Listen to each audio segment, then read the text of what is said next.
So welcome everyone to the Penn State College of Medicine Understanding Primary Immunodeficiency. It's a Project ECHO clinician education series, and we're delighted to have you join us for our first session today. My name is Jackie. I'm a member of the ECHO team. We're going to start us off with some announcements and introductions. I also want to mention that two of my colleagues from ECHO are online, Caitlin and Laura. So if you have any problems or questions regarding technology or access, feel free to reach out to them.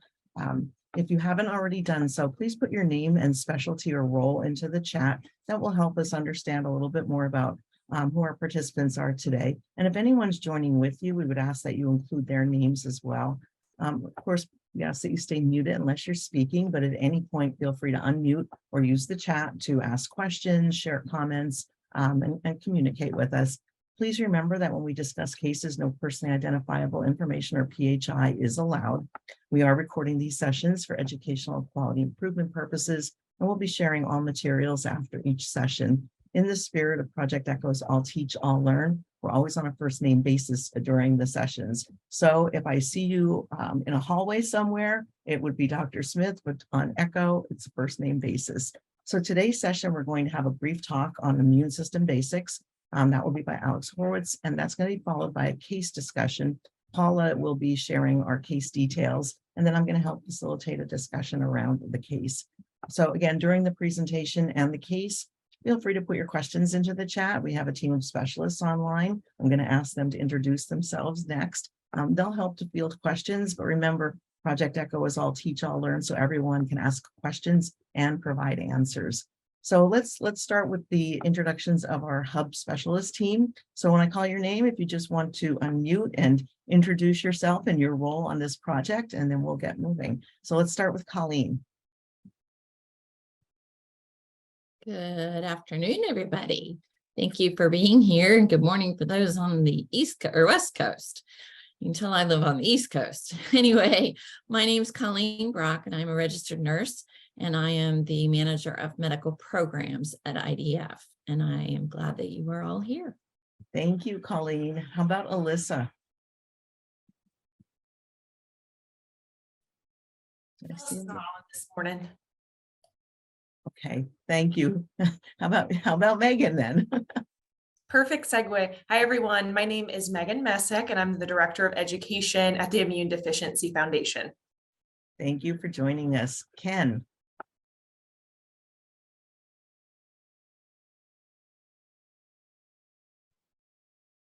Good morning. My name is, it's still morning in Texas. Good morning. My name is Ken Bass, and I am a patient of primary immune deficiency. And I also serve as a support group leader with the Immune Deficiency Foundation. Thank you, Ken. Diana. My name is Diana, and I am the mother to a child who has PI. Thanks, Diana. Paula. Hi, I'm Paula Inau. I'm a doctor of allergy and immunology at Hershey Medical Center. Thanks, Paula. And Alex, I know you're going to be giving our flash talk shortly. Do you want to introduce yourself as well? Sure. I'm Alex Horowitz. I am a pediatric allergy immunology physician here at Penn State Children's Hospital. Thank you. I'm going to do a real brief introduction to what Project ECHO is for those of you who aren't really sure what you're getting yourself into. It's a wonderful project. While I'm doing that, can someone make sure, either Laura or Caitlin, that Alex has co-hosts so she can share her slides when we move into that part. So let me share my screen just real briefly, make sure we all understand what Project ECHO is. I'm not going to go into where it started or how long it's been around, but it is a wonderful project. And if anybody wants the full story, please let us know and we will share it. But an ECHO session, we try to explain what an ECHO session is not. It's not telemedicine, so we don't transfer patients or clients. We're trying to move knowledge. And most importantly, it is not a webinar. When COVID hit, all of our ECHO projects kind of got a lot of competition. So webinars, you can sit and kind of listen. We really hope to have a collaborative shared learning community in our ECHO sessions. That's why it's very case-based in the learning approach. We want to hear from you, what you're experiencing, your questions, your solutions. So it's a very dynamic, interactive hour that we'll spend. It is a hub and spoke model. And basically we have a team of an interdisciplinary team of experts who you just met. And then we have our participants. And I want to note that with our participants, we have well over 100 people registered for this program coming from over 17 countries and across the United States. So it's a very large geographic area. And then our participants are also ranging in expertise and experience with our topics, ranging from no experience to some of our participants are experts in their own fields. So very, very multidisciplinary participant group as well. So you'll hear me refer to our hub team. That means our experts and our participants here just as much experts as the rest.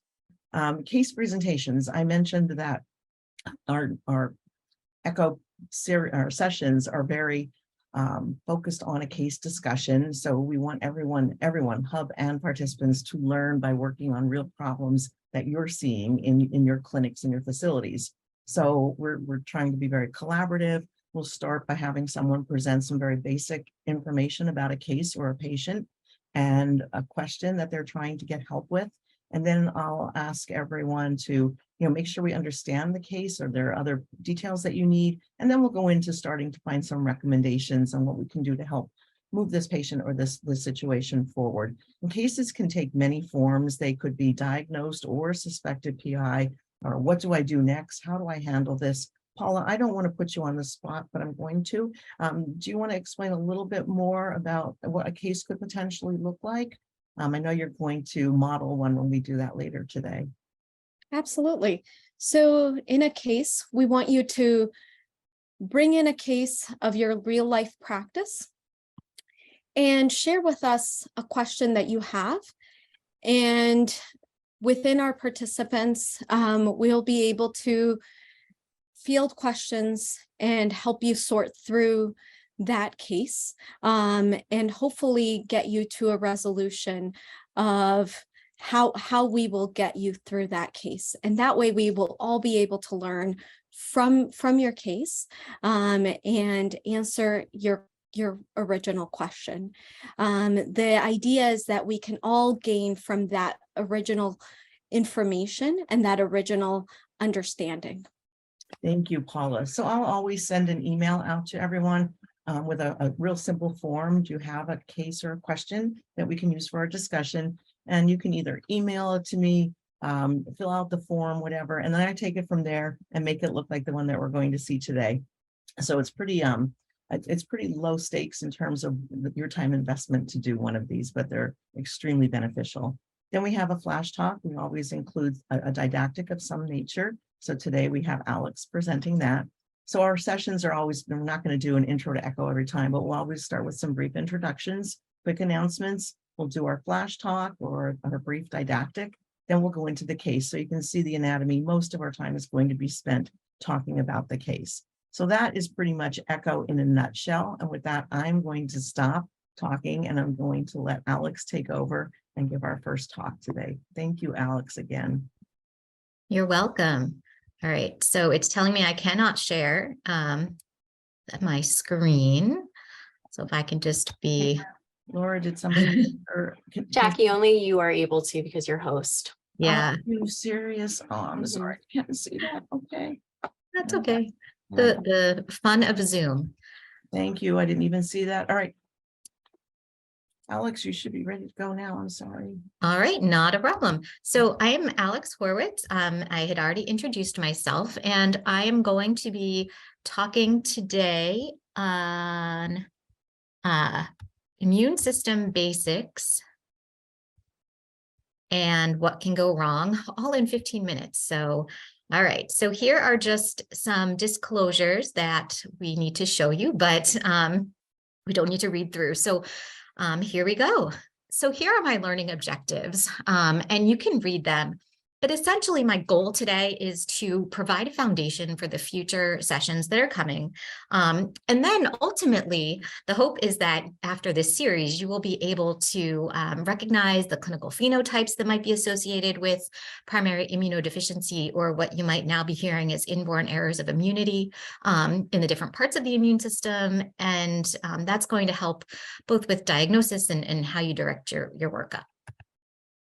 So there are some things that the immune system just has to do in order to work effectively and properly.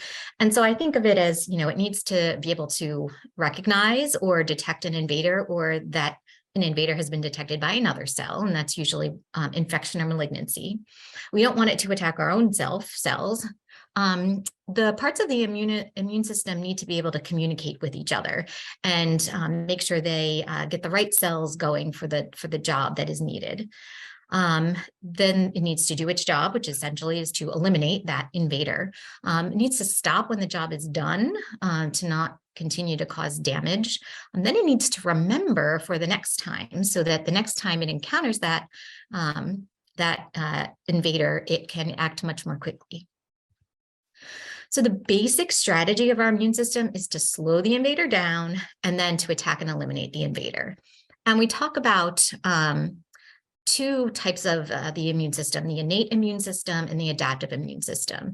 And so your innate immune system is the one that really slows the invader down and can be broken into a really quick response, immediate within the first few hours, and then a slower, longer inflammatory response that can take a little longer to happen.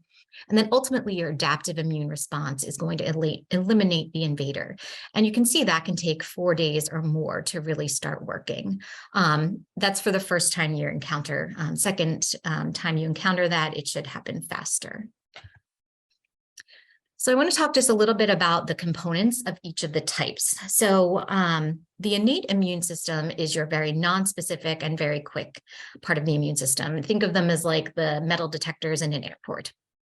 So those consist of the mechanical barriers, which would be like your skin, what we call your mucosal epithelial, so your respiratory tract, your genitourinary, your gastrointestinal tract. There's antimicrobial peptides that are there. And then you have the cells, which we'll talk a little bit more about in detail. The complement, at least part of the complement pathways, phagocytes, and then something called your NK cells or innate lymphoid cells, and dendritic cells, which are sort of the bridge between the innate and adaptive immunity. And then your adaptive immunity, which is more like using fingerprints or DNA, so very specific. And that can be broken down to your lymphocytes, which come in a couple flavors, T cells and B cells. You'll hear us talk a lot about those. Your T cells then also come in multiple flavors. There are the cytotoxic ones, so the ones that kill, and we can identify them by a marker on their cell surface that we call CD8. Helper T cells, which have the marker CD4, and then regulatory T cells. And then your helper T cells even come in a few different varieties that I listed there. And they each do sort of slightly different things and take care of slightly different organisms. And then you have your B cells, right? And your antibodies, which are made by your B cells. Antibodies are both found in those mucosal surfaces that we talked about. Mostly IgA is the type of antibody that is there. And that we cannot measure, actually. We also have antibodies in our serum, and we can measure those on blood tests. So I'm going to switch to some of the functions of these immune system cells. So complement is a collection of circulating and membrane-associated proteins that are important in microbial defense. They also have other functions as well. There are 3 pathways of complement that we talk about. So you may hear this. We have the alternate pathway, which is actually the only one that is part of innate immunity. And then we have classical and lectin pathways, which are more part of adaptive immunity. And what they do is, so complement can do something called opsonization. And basically its complement attaches to the surface of a microbe, especially things that have capsules around them, that are some of like our typical bacteria like strep. And that helps to make that cell tastier or more sticky for those phagocyte cells, which we'll talk about a little bit later, to actually do their job. They also have a role in inflammation, and they can also do cell lysis. So complement, the later parts of the complement cascade can create this membrane attack complex that kind of punches holes into the cell. And these are really critical for bacteria that are gram negative, called gram negative, and also for organisms that can get away from the phagocytes or resist phagocytosis. So phagocytes, I think of Pac-Man when I think of phagocytes. So they eat things. And so we can talk about macrophages and neutrophils. Those are your primary phagocytes. And they all, both of them are there to eat and digest a variety of things, including microbes and cancer cells. So anything that shouldn't be there. Macrophages also send that initial alarm signal. So they detect that something shouldn't be there, start the process of phagocytosis, but also signal your other, your neutrophils and your innate, your adaptive immune system to like, okay, let's get started. They can also do a unique function in that they can present antigen that they have digested to your T cells, again, stimulating and getting the adaptive immune system going. Neutrophils, again, they are phagocytes, and they really come in first when the macrophages call them, and they are really important for bacteria and fungi, and also work on viruses. And I highlighted, I underlined fungal there because I think that that sometimes gets forgotten, that they are really key in working against fungal infections. We have these things called natural killer cells, or NK cells. So the name suggests what they do. So they are able to kill when they need to. I think of them as security officers. So they monitor for unusual behavior, like cancer cells or malignant, or injured cells, or for invaders, so virus infected cells. And so they can kill if they need to, and they can also activate your macrophages to do their functions. So we're going to switch to the adaptive immunity cells. And so we can talk about T cells, and you may hear the term cellular immunity. And so when we're talking about cellular immunity, we're talking about the adaptive part of the immune system and T cells specifically. And again, we talked that there are multiple kinds of T cells, but they all have defense against things that are inside the cells. So certain bacteria that live inside the cells, so mycobacteria, a certain type of mycobacteria is what causes tuberculosis, viruses, because viruses get inside the cells, and then some fungi. Fungi can be either inside the cells or outside the cells. So something like pneumocystis is inside the cell, and we need our T cells to take care of it, and also protozoa. The T cells also interact with B cells and macrophages. So you kind of see a theme here that there's a lot of interaction among the different cell types and between the innate and adaptive immunity to make sure that we are able to orchestrate a really robust immune response. And then your B cells in the adaptive immunity, we talk about them as a humoral immunity. And they are circulating. And B cells are really designed to do defense against things outside of the cell. So extracellular bacteria, and that's most of our bacteria. So yes, we do make antibodies to viruses, and antibodies can be useful for viruses. But the key point is that they can only protect from infection by viruses, but once you get a viral infection, your antibodies really can't do anything. They can't get to the virus that's inside the cell. So before they're entering the cell or after they're released from a killed cell, they are useful. And then B cells can do some protection against fungi through this mechanism called antibody-dependent cellular cytotoxicity, which involves your natural killer cells. And I'm not really going to talk more about that. And then we have our antibodies, right? That's really the thing that does the work of the adaptive immune system, are your antibodies. And I forgot to mention that B cells also can do that special thing of presenting antigen to your T cells. So that's another special function of B cells. So antibodies, I think of them like sort of as missiles. So they kind of get shot out by the B cell or plasma cell to go to where they need to go. We have several different kinds and they go by different letters. I'll tell you IgD, I want to get rid of it from the slide. It exists, but we don't know what it does. And so we don't talk about it when we talk about immune defects. I also want to highlight that IgA, the one shown here, is the secretory IgA. It has the secretory protein here that prevents it from getting degraded. And that's the one that's in the mucosal surfaces that we cannot measure and is the most abundant. If you take whole body immunoglobulins, that's what we call antibodies, that's the most abundant. But when we measure in the serum, it's the smallest amount that we can measure in the blood. And your antibodies, again, do a variety of things that I've already talked a little bit about. So again, it can neutralize the microbes.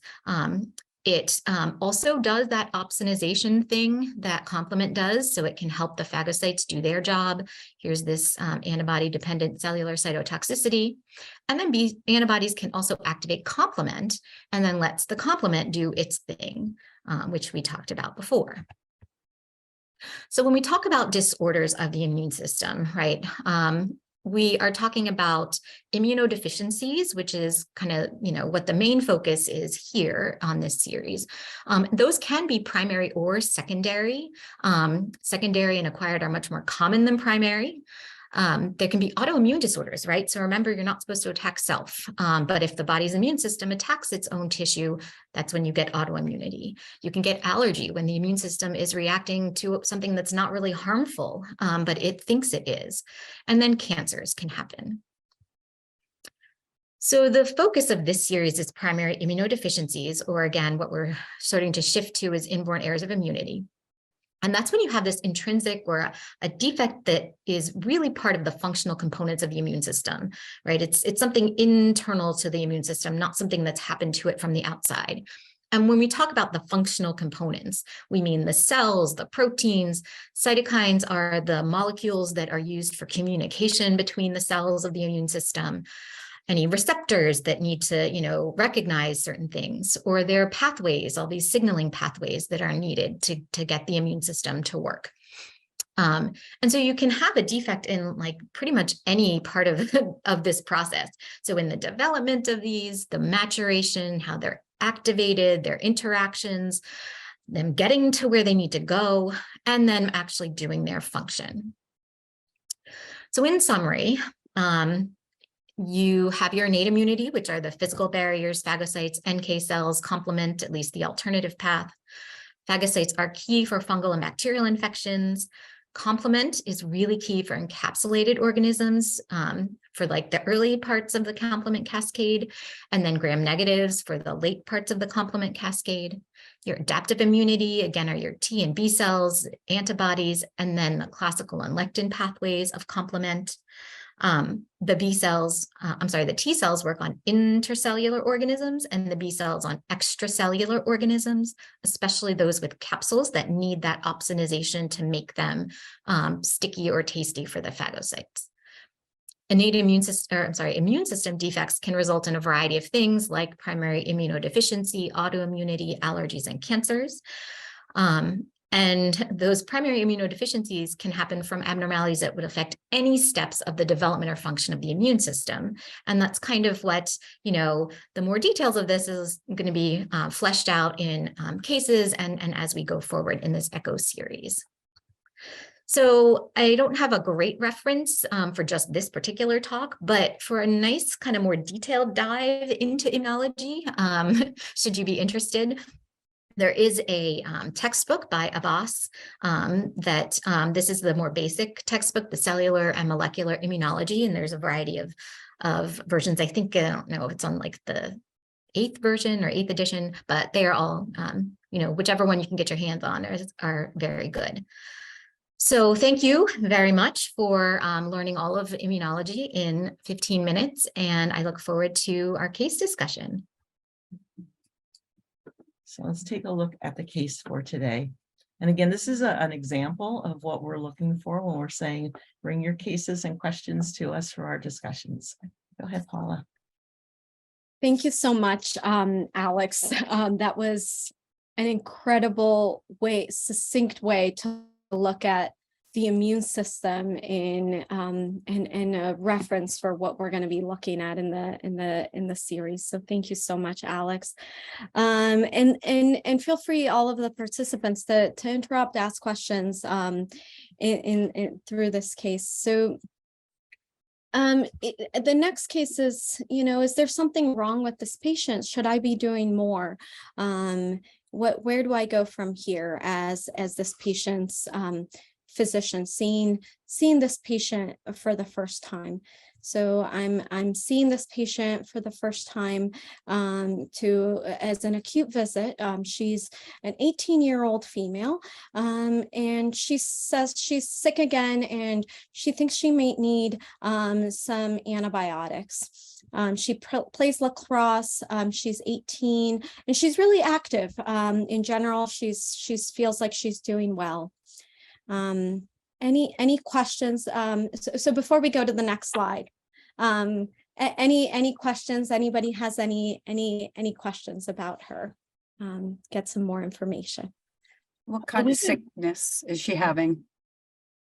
Yes, right now she's feeling like she's having another bout of respiratory infection.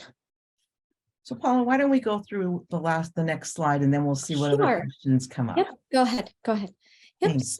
So she does have an underlying asthma. She uses her albuterol rescue inhaler as needed. Overall, her asthma is well controlled.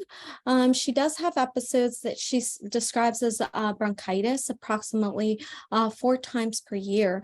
And she these tend to be accompanied by sinus pressure and congestion that is sometimes, but not always, tend to be treated with antibiotics by her providers. She was diagnosed with pneumonia with a chest x-ray, confirmed at ages 14 and then again at age 16. And she was treated with antibiotics at that time, and her symptoms promptly improved.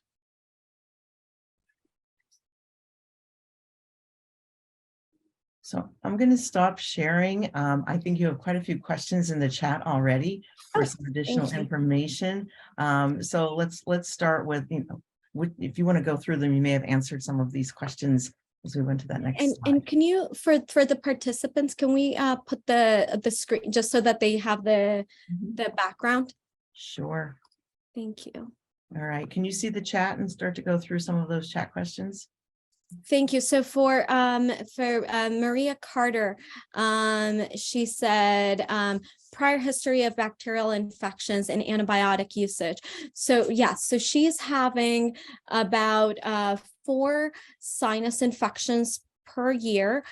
Sometimes they're accompanied by these episodes of bronchitis, and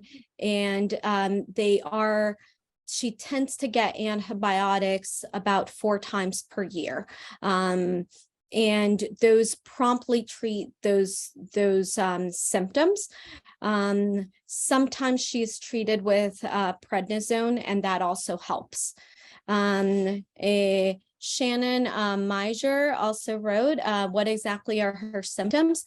Currently, she feels sinus pressure, nasal congestion, and feels there's no fever, but mainly sinus pressure and nasal congestion, and just feeling run down.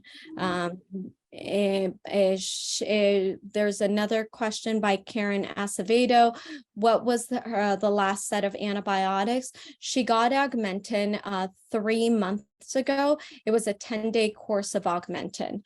Shannon Major, what is the frequency of these infections? Thank you for that. So there have been about every 3 to 4 months. And again, they have been treated consistently with antibiotics, and they usually get better pretty quickly. And has she been seen by pulmonology, or does she need an asthma controller or Montelukast?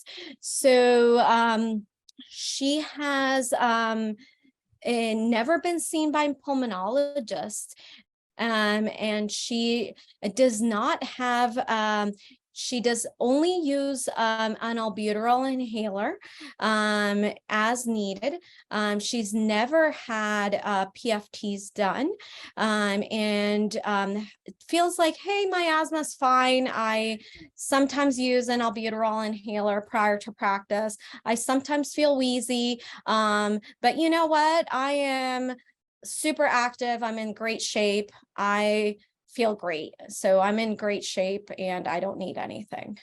That's how she acts. She feels like I'm in such good shape. My lungs are fine. Does she get sinus cultures by Judith Cohen? She's never had a sinus culture. Karen Acevedo asked what type of antibiotics. She and Augmentin versus Ceftonir versus a CPAC. She's had Augmentin and a Z-Pack. I don't believe she's had Ceftonir before, but it is possible that she has been seen by a lot of different providers. So usually she goes either to urgent care or she goes to a different PCP. Sometimes like some PCPs are nervous about giving her another course of antibiotics. So it's very patchy, like who gets her. Sometimes she is able to shake these sinus infections on her own. So it's unclear. Does she have any environmental allergies? She doesn't have any symptoms of environmental allergies. She doesn't have a runny nose in general, no itchy eyes, no evidence of postnasal drip, doesn't endorse any symptoms of environmental allergies per se. No itchy nose, no itchy eyes. A great question by Barbara Benz. At what point is there concern for an abnormal immune response? So can I ask, point that back to the group? Does anybody have any thoughts on at what point is there concern for like an immune? So when there's well, let me hold off on that question and answer a couple more questions here about the case. Any sinus CT? So no sinus CT in the past. And no injectable antibiotic was given for the pneumonia. So she was just given an oral treatment for her. And she has not been worked up yet for primary immune deficiency.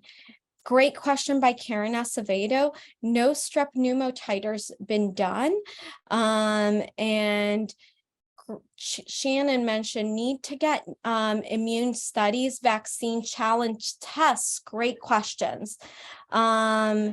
Should get the red flag. Sorry, this is all amazing stuff. So oh my goodness, I'm getting bombarded. So maybe some of the hub participants can help answer some of the questions before I get bogged down. Maybe we can text, and maybe we can answer some of the questions. So does anybody want to how do we in terms of Jackie, do you want to ask some of the group or help us? Let's go with that. So I want to make sure everybody understands the case, and then it sounds like we're getting into some testing and other recommendations. So as long as everybody is understanding the specific case, then we want to start looking at what are some recommendations, some options, and I think that's coming through here. So let's turn over to our hub team real quick and see what thoughts they have based on the questions that have been coming in. What could Paula be doing? What should she be looking at for this? So I know, Colleen, you had a good question. Do you want to start? Well, thanks.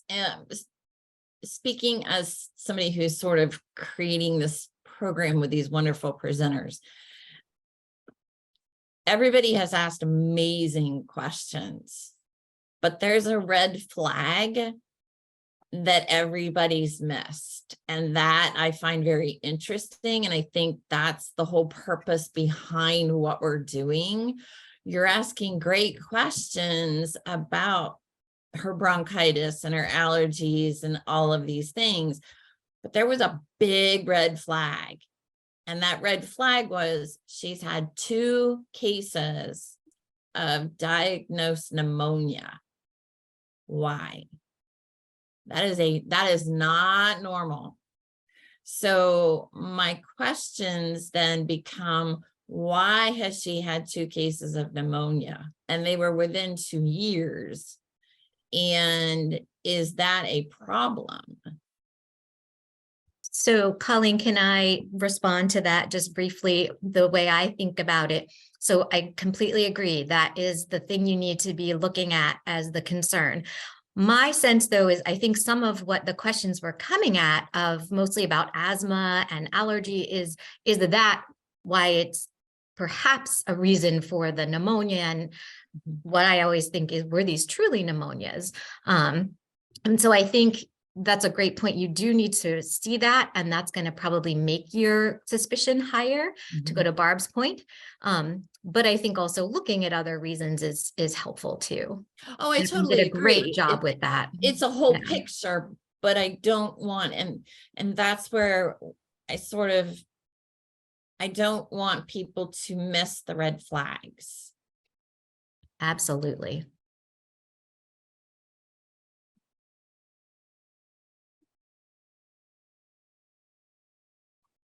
Any other recommendations or thoughts? Again, a lot of questions coming in. So anybody who doesn't understand the case and you still need some questions just to get a better sense of who this patient is and what's going on. But if not, feel free to, if you've experienced something like this, what were your next steps? What tests were done? And we can go that way. We'll start with our participants before we move back to our hub experts.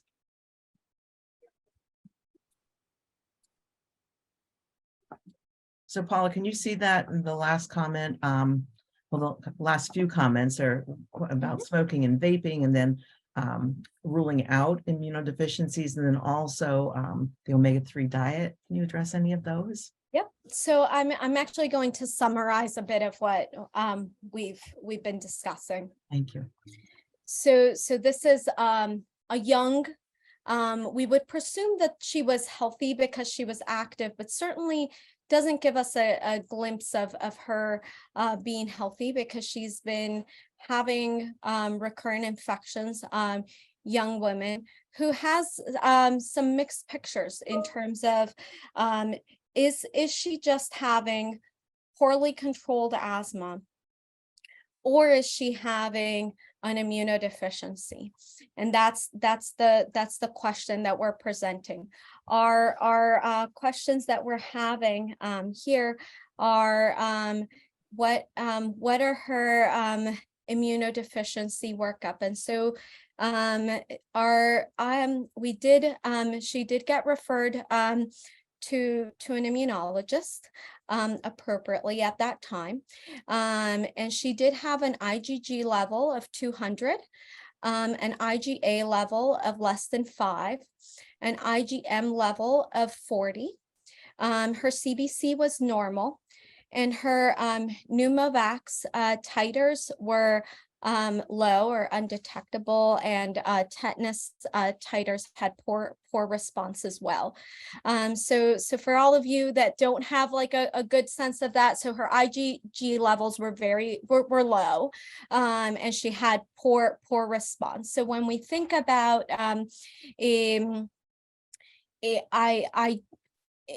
common variable, so she meets the criteria for common variable immunodeficiency. So in terms of common variable immunodeficiency, what we think about is people having low total immunoglobulins. That means that their B cells are not producing the total amount of antibodies that we expect them to produce. But not only that they are not producing the total amount of antibodies that we expect them to produce, but they're also not producing the total amount of the quality of antibodies that we expect them to produce. And so when I think about the function of B cells, we think about, we want them to have good quantity, but we also need them to have good quality. So quantity would mean IgG, IgA, IgM. And so for her, she had low IgG and IgA. But we also check for quality. And that's when we check for vaccine response. And her titers for the Pneumovax and for tetanus were low, showing that she had poor vaccine response to both a polysaccharide and a protein-based vaccine. What that means is that she, as Alex was referring to before, she's going to have difficulty with fighting some of those encapsulated bacteria. And even as Alex was referring to, some of antibodies are necessary even for some viral infections. Even though viruses, once they go into the cell, they might be alien to antibodies. Before they go into the cell, antibodies are helpful for viral infections. So she's going to be more prone to have viral infections and definitely more prone to having bacterial infections. So early detection of this issue was important. What it was also important is that she did indeed have asthma that wasn't caught. And so as allergy immunology physicians, we were able to optimize her asthma as well. So that sort of rounds up the case. I see a hand up. So Ken, please go ahead. I resonate with this case because I was 17 when I had a year literally of constant infections. Mine were primarily sinuses and not lungs, but went to the doctors and they would give me antibiotics and I would finish the course of antibiotics. And within a few days, the infection was back. And of course, then, it's, well, we'll run them a little bit longer. But this was back in the early 70s. So what's known now about all the primary immune deficiency, was certainly not common then. They would give me those statements of, we'll give your body a chance to fight the infection. We don't want to just keep throwing antibiotics at you and things like that. The infections continued, went into my tonsils. I don't know if anybody brought up tonsils, but the tonsils suddenly became infected too, and was long-term infection with that. To the point where they couldn't give me a tonsillectomy because they were too inflamed and infected. I like the idea that the group of people here are saying, what about IgG levels and all? It would have been great to have had that back then because I wasn't diagnosed for decades later, but to know just how bad was it then, those kinds of things would be important for me. I think that as a patient, I would say when a doctor asks, are you feeling better? That's different to a patient than saying, is the infection gone?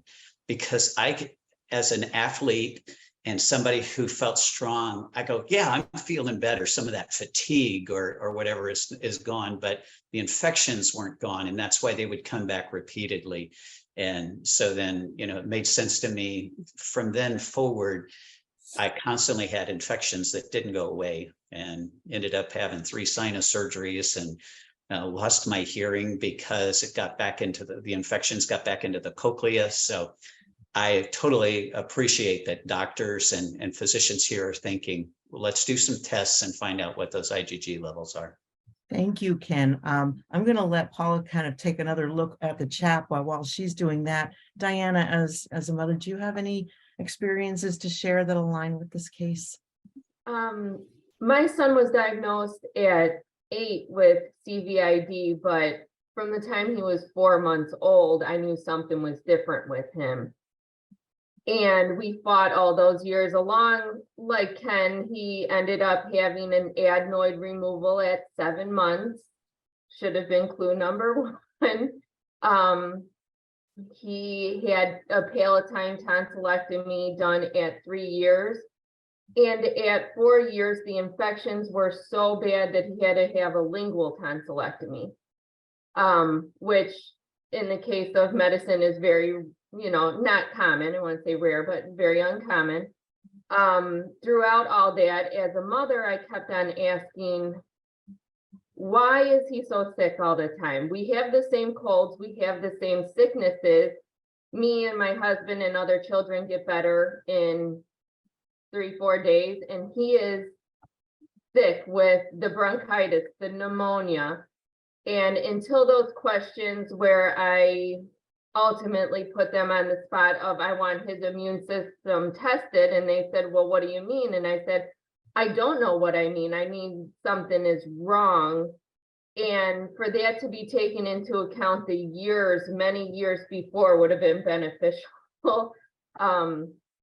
As a mother, to struggle knowing something's not right, but seeking help. And when we finally got his immune system tested, which were those first labs, the immunoglobulins and pneumotiters, and they came back not great, and his physicians looked at that and said, we need you to see a specialist. And that was when the pieces started to come together. It wasn't until a couple of years after that when he started getting immunoglobulin therapy with Hizentra, but it was the starting point that I wasn't in fact crazy, that this child did have something that was different. And we were a frequent flyer in that pediatrician office. And that's why I'm glad that everybody is here learning about it. It's a simple blood test while you're drawing that CBC because you think they have pneumonia. What's a few more vials to ensure that we're not missing something that, is lifelong, that can be helped. And so I'm just glad for the education here.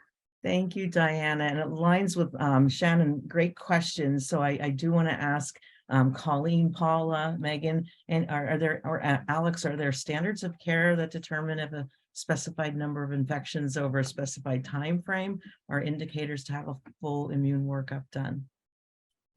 Yes, there are in general. And, there was the Model Foundation had these like 10 warning signs. There are some more specific, but some easy, and it does depend on the age, right? So we all know like little kids get frequent viral infections and that sort of thing. And they may, get sick more often, but you still shouldn't, need antibiotics too often. But like in terms of ear infections, it's like more than 4 in a year if you are, under, if you're a kid. If you're an adult, probably 2 in a year. Same with like sinus infections. The big ones though are like pneumonia. I laugh, you get 1 per year. And really that's even a little bit much, I would think. I feel like if you've gotten a couple in your lifetime, that may actually be a little concerning. And you only get 1 meningitis in your entire life or 1 episode of sepsis in your entire life. Then you buy yourself a workup. And sometimes even if you've had the first one, it depends on what the organism is. So really bad infections or lots of complications from infections. And Diana, I mean, your son was, classic, like these things should not have been happening at those ages. And so, yeah, I think, or if, what is it, like more than 2 months on antibiotics in a year, that's a red flag. Alex, I asked when I was, when he was hospitalized for numerous infections, and the questions I would always ask is why? Like, why does he have it when I have the same thing? And Yeah. why is it so much different for him? And what always sounded was they kept on telling me, oh, this is a fluke. He had about a cerebellar ataxia when he was 2. And I said, they're like, it's a fluke, it's a fluke. But as the mom, I'm thinking, why this kid? Why did this kid miss, 60 some days of school? Why is he hospitalized? Why are people asking, is he okay? But I so appreciate that the doctors, once, you go to a big practice of physicians and one sees him one time, the other sees him the next time. You go to a different physician or a specialist, a neurologist, a pulmonologist that he had to see, and the pieces just weren't fitting together. So that's the hard part, and that's why I think this is so important for education of the providers.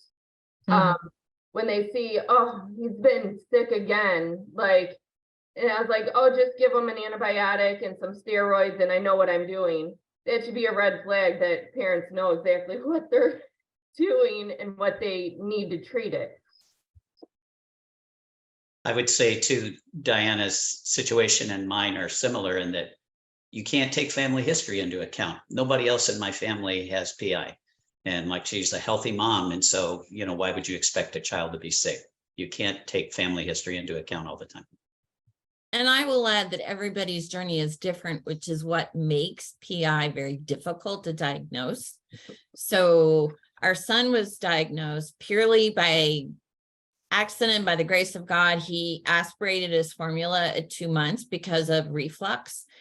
And as a routine, every child that pulmonologist admits to the hospital, he did an immune profile. And that was just part of his routine. So he got caught at 2 months with something not being right in his immune system. And it was repeated at 6 months. And they also looked at his newborn titers and he had nothing. You might as well have given him water. And what's interesting about him was, and he had been very healthy other than his reflux. So he was not on the radar for anything. His pediatrician was so shocked that he had an immune disorder that he started looking at the other kids in his practice. And within that practice, there was a 10-year-old boy who was in and out and in and out and in and out. And they would treat him for whatever the ailment was this time, and then they would send him home. Diana, very much what your son went through. When Adam was diagnosed, he went, oh, whoa, let's test him out of curiosity. And he had XLA, which is a form of PI. He started his treatments and he was rarely ever sick again. So, but for the first 10 years of his life, he had been in and out. And what had been happening was the same thing that happened for you, Ken and Diana. They treated the illness of the time. And then he would get better and then he would come back. And sometimes it was the same thing. Sometimes it was different. In my case, being diagnosed, I fell into this is really weird and not normal red flag. I was diagnosed with breast cancer, had radiation. Your skin is supposed to turn pink. Mine turned black. It fell off. I had a fungal infection, a bacterial infection. They ended up having to stop it for a week. And it was my oncologist who said, you've got 2 kids with an immune disorder. Guess where you're going? Because this is not normal. So the severe infections, the strange infections, but I guess my hope of the takeaway for everybody who is listening, if you are saying to yourself, this is not normal, this is strange, this should not be happening, that's when you get tested. If nothing else, you've ruled it out.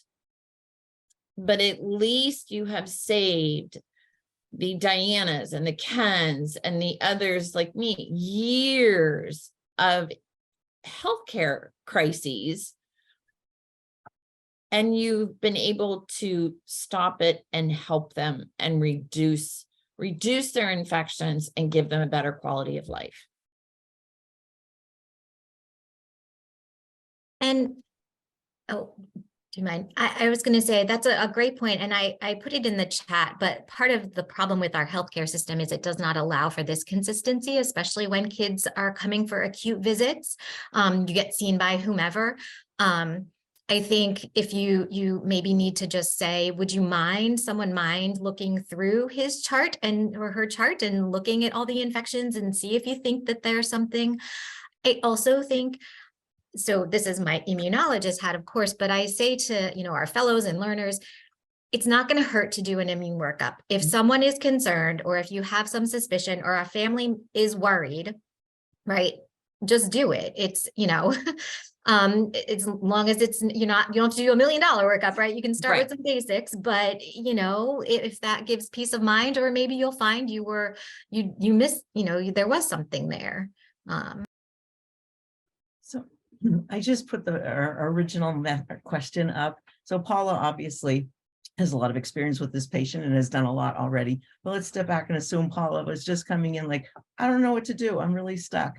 What advice, Colleen, Alex, anybody else on the line, summarize, like, what would you tell her to do next? And then Paula, I'll let you wrap up with the closing summary before we do our final announcements.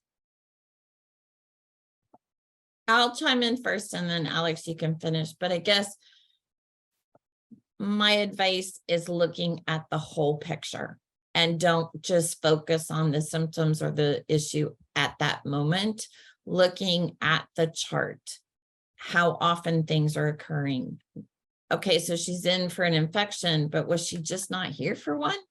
This is where those red flags should start to come up. Relying on the patients and listening to them going, I'm sick again. Your answer can be, what do you mean again? If it's somebody, if you're having to hop providers, if somebody uses that word again, or they're saying, I'm tired of being sick, taking that as a red flag and moving forward with that. Thanks, Colleen. Alex?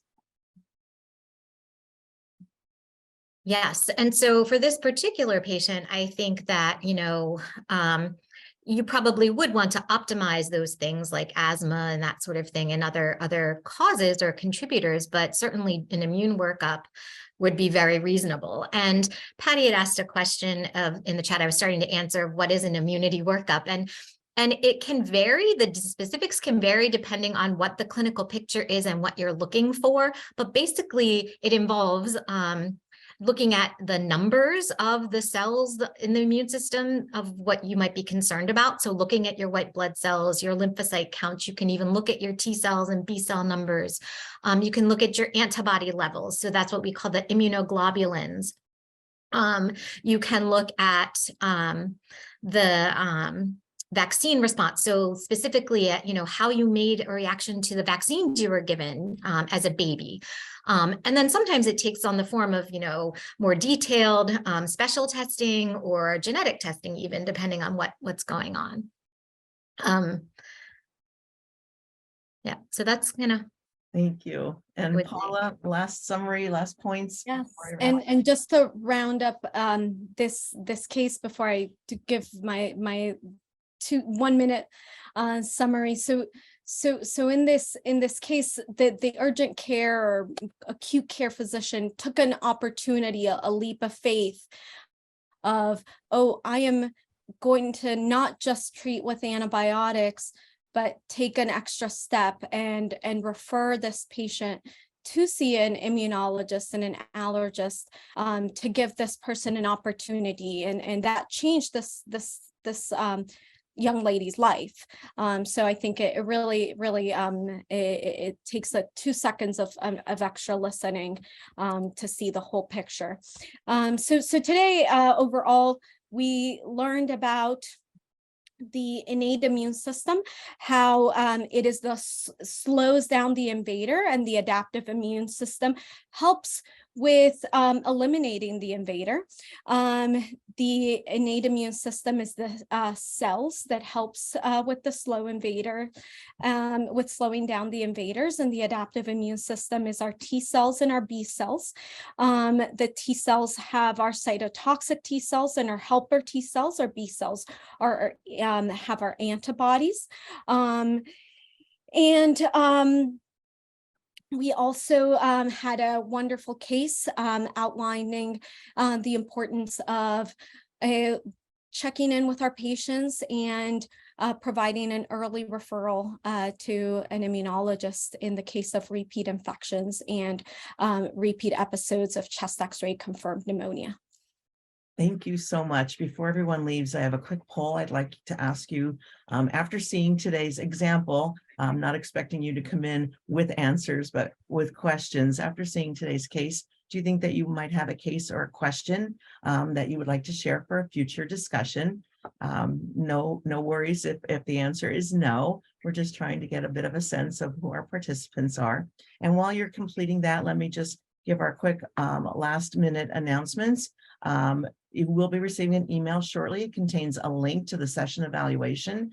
If you are claiming CME credits for participating today, you need to complete that evaluation in its entirety. And even if you're not claiming CME, please give us your feedback. We want to do whatever we can to make your hour with us as effective and meaningful as possible. And finally, we will see you again on March 27th, and we will be talking about signs and symptoms of PI and hopefully talking about one of your cases. So have a wonderful rest of your day. Thank you for kicking us off with a great session today. We'll see you on March 27th. Thank you, everyone.